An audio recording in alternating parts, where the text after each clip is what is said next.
మహాదేవ శ్రీమాత్రే నమః. జూన్ 1వ తారీఖు గురుగ్రహం మార్పు అనేటువంటిది ఉన్నది. మరి దీని ద్వారా ద్వాదశ రాశుల వారికి ఏ విధంగా ఉండబోతోంది అనేటువంటి విషయాలను తెలుసుకుందాం. పూర్తి వీడియోలు విత్ నక్షత్రాలతో సహా రాబోతూ ఉన్నవి కమింగ్ సూన్లో. మరి ఇప్పుడు కొంచెం జాగ్రత్తగా ఉండాల్సినటువంటిది ఇక్కడ మరీ ముఖ్యంగా కూడా గురువు అంటే పుణ్యగ్రహం.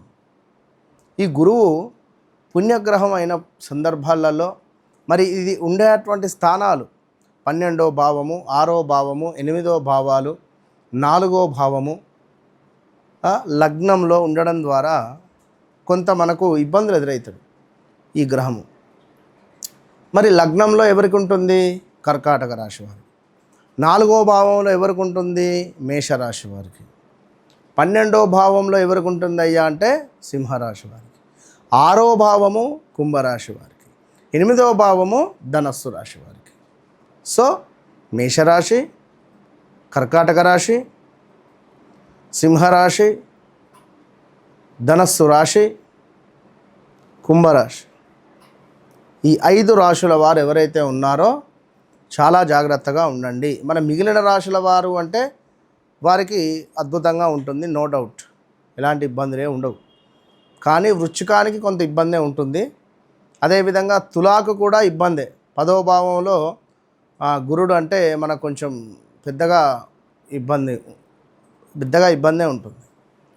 సో మరి ఈ యొక్క 6వ భావము, 8వ భావము, 12వ భావము లగ్నాత్ ఉండడం ద్వారా ఎలాంటి ఇబ్బందులు జరుగుతాయి అంటే గురువు మనకు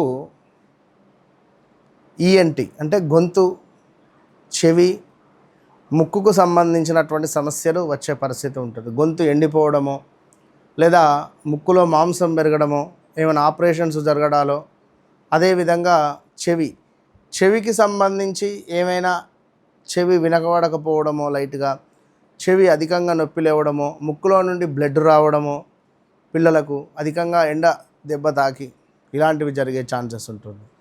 సో బీ కేర్ఫుల్. ఇక మరొకటి ఏమిటి అంటే ఇప్పుడు ఈ టైంలో ఇన్వెస్ట్మెంట్ చేస్తే పెద్ద మొత్తంలో లాస్ అయ్యే పరిస్థితి ఉంటుంది. ఈ టైంలో ఇన్వెస్ట్మెంట్ చేస్తే పెద్ద ఎత్తున లాస్ అయ్యే పరిస్థితి ఉంటుంది. అదేవిధంగా మనకు తారసపడేటువంటి వారు కూడా ఏదో ఒక మాయలో మనల్ని పడేసేటువంటి విధంగానే ఉంటారు.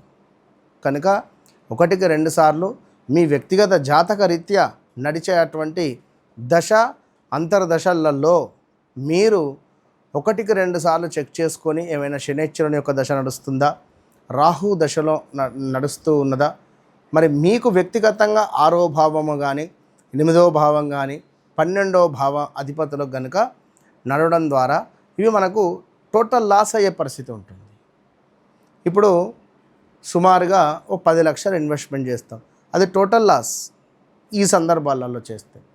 కనుక మనము మన వ్యక్తిగత నామం ఏమిటి, లేదా వ్యవహారిక నామం ఏమిటి, జన్మనామం ఏమిటి, జన్మ నక్షత్రం ఏమిటి, ఎందుకంటే మన నక్షత్రం ఏదైతే ఉందో అదే మనకు కొండంత బలం. మన లగ్నం ఏదైతే ఉందో అది ఎన్ని డిగ్రీస్లో పడింది అదే మనకు కొండంత బలం.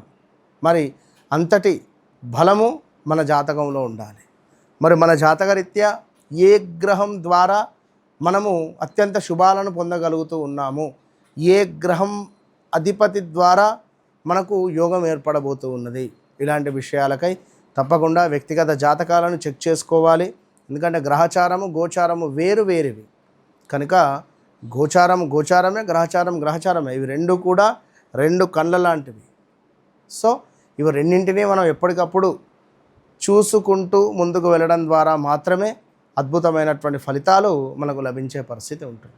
సో గురుగ్రహ మార్పు వల్ల మరి తతిమ్మది మనకు వృషభ రాశి బాగానే ఉంది, మిథున రాశి బాగానే ఉంటుంది, కన్యా రాశి బాగానే ఉంటుంది, తుల వృశ్చికం పర్వాలేదు, మకరం చాలా అద్భుతము, మీనరాశి చాలా చాలా చాలా అద్భుతము. మరి బాగా లేని రాశులు 5 రాశుల వారు మాత్రము ఈ సమయాలలో చాలా జాగ్రత్తగా ఉండండి. వ్యక్తిగత జాతకాన్ని కూడా చెక్ చేసుకొని ముందుకు వెళ్ళండి. All the best.